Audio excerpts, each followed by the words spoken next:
This is Whole Backstage Live, and you're listening to our 13 Days of Halloween, taken from Kathryn Tucker Windham's 13 Alabama Ghosts and Jeffrey. This first compilation of Alabama ghost stories brings you famous ghosts and locations from throughout the mid to late 1800s, shadows of the unrest which plagued the South during the Civil War. You can still visit some of these locations even to this day. Others have long since been reclaimed by the earth and trees and creeping vines. 13 individual readers will share with you these stories of love lost, unbearable tragedy, unsettled ghostly apparitions, and untimely death. Look for a new episode daily until October 31st. Today, we learn of the ghostly happenings which disturbed many young courtships in The Specter in the Maze at Cahaba.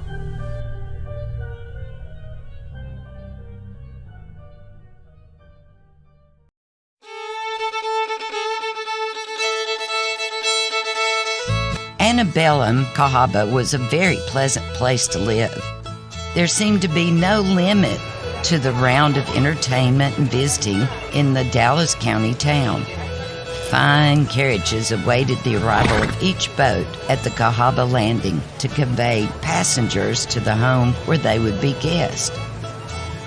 Down Vine Street, Cahaba's principal business section, they drove past its paved walks, shaded by ancient water oaks, mulberries, and chinaberry trees, past the newspaper office, the churches, the stores, the telegraph office. Just outside town was the racetrack. Sometimes the riders who won the race would receive a silver-trimmed saddle as prize, but some of the spectators won far more valuable monetary trophies. Beyond the racetrack was a secluded spot where cockfighting and occasionally gander pulling attracted the younger gentlemen of the neighborhood. These sports, however, were frowned upon by the elders, who frequent them never talked about these events at home. If the guests drove through Cahaba in the afternoon, they would likely see the town's lawyers and doctors sitting along the shady sidewalks, with their chairs tilted back and their feet resting upon the snarled tree trunks, laughing and talking until the lengthened shadows signaled time for supper. There was a salt marsh hall, the scene of masked balls, enactments of romantic scenes from Byron and more fanciful tableaux, and political orations with fiery talk of secession. Here at Salt Marsh Hall, the battle flag was presented to Cahaba Rifles before the unit departed for service in the Confederate Army. The flag, which was in front of every field battle from Manassas to Fredericksburg, was accepted by Colonel Pegues, commanding officer of Cahaba Rifles, Company F, 5th Alabama Regiment. It was this Confederate officer, Colonel Pegues, who owned the property at which the ghostly phenomenon bearing his name manifested itself. There was grander and costlier homes of Cahaba than the one occupied by Colonel Pegues and his family, but none could surpass it in hospitality. The house had been a jail during the early 1820s, 1826, when Cahaba was the capital of Alabama, a background that provided Pegues' family with much amusement. After Colonel Pegues purchased the property, he planned to supervise the renovation so expertly that it bore no resemblance to the place of incarceration it had once been. The Pegues' home fronted Pine Street and occupied the entire block between Pine and Chestnut.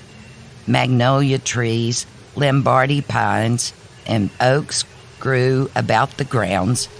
Flowers, gardens, and fountains added to the tranquil beauty of the place.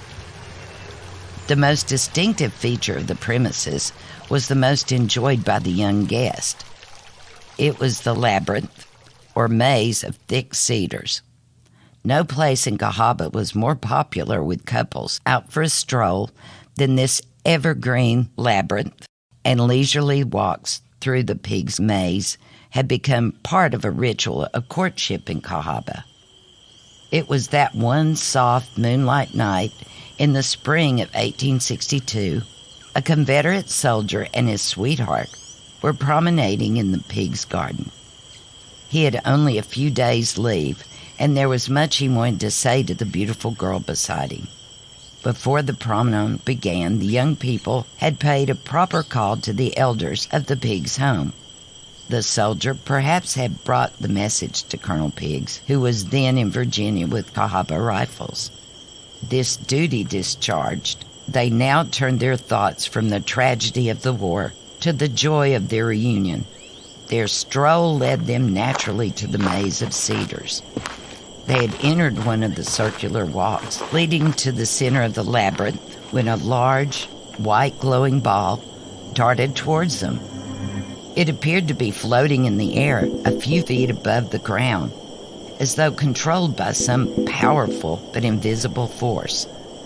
The ball played a taunting game with them, swerving from one side of the walk to the other, and then hovering directly in front of the couple, almost daring them to catch it.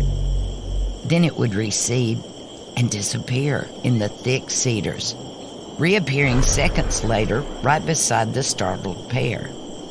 The soldier, being accustomed to having solid and logical explanations for all happenings, was at a loss to explain the antics of the luminous ball or to account for its origin. But he decided it was an illusion caused by reflection of the moonlight on some object hidden from their view. "Don't be frightened," he said, putting his arm gently and protectively around the girl's waist. "It's just some trick of the moonlight was playing. Let's walk towards the house. I'm sure the thing won't appear again." But it did. They had retraced their steps only a short distance through the maze when the bright sphere appeared in front of them and began performing all sorts of gyrations. This time, motivated by both curiosity and aspiration, the soldier jumped towards the object and tried to catch it. But just as he had seemed to have it in his grasp, the ball swirled away and disappeared completely. When the young people returned to the Pegues with their strange story, they were accused of being moonstruck. However, the account of the encounter with the apparition was upsetting to the women of the household, who wished more fervently than ever that Colonel Pegues were at home to protect them from whatever it was that cavorted around the night. After its initial appearance, the dancing ball of light was seen by several others. Their stories of erotic behavior differ only in small details from the accounts given by the couple who first saw it. The phenomenon became known as Pegues' ghost. The stories of its antics were told throughout the countryside. Strolling in the maze became more popular than ever, as the couple hoped and yet feared that they might have an encounter with the eerie object. And what girl could object to having a strong protective arm around her at such a frightening surroundings? Colonel Pegues himself probably never heard about the ghostly ball which bears his name. He was mortally wounded in the Battle of Gaines' Mill, Virginia, on June 27, 1862, and died July 15th, the same year, 1862. He was buried at Hollywood Cemetery in Richmond, Virginia. When the news of his death reached Cahaba, a Negro boy ringing a bell went from house to house carrying a black bordered funeral notice. From the messenger's shoulders flowed black streamers known as whimpers, the Cahaba custom which was long since disappeared. Gone too are the old Pegues' home, the flowering shrubs, the fountains, and the maze. A few clumps of old-fashioned jonquils and some scattered piles of broken brick were all that remained to mark the scene where the strangely bright Pegues ghost caused such excitement more than a century ago.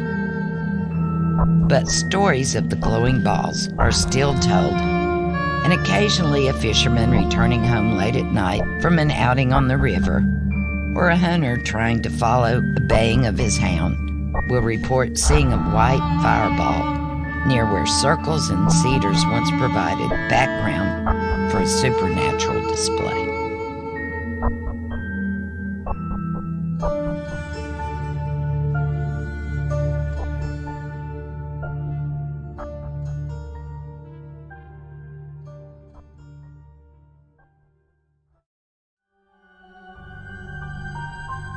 You have been listening to Whole Backstage Live. Special thanks to Penny Snapp for voicing this episode of our 13 Days of Halloween. Tune in tomorrow for another Alabama ghost story.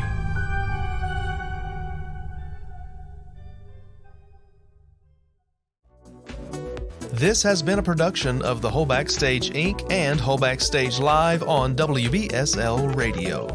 Please, please, please take the time to visit our website and check the show description for a link to all of our social media. Follow us for upcoming events and announcements about what you can look forward to on our production calendar. Contact this show at wholebackstagelive@gmail.com for sponsorship opportunities. Imagine your name reaching all of our listeners through our episodes. I know, crazy, right? Thank you for listening, keep coming back, and stay kind.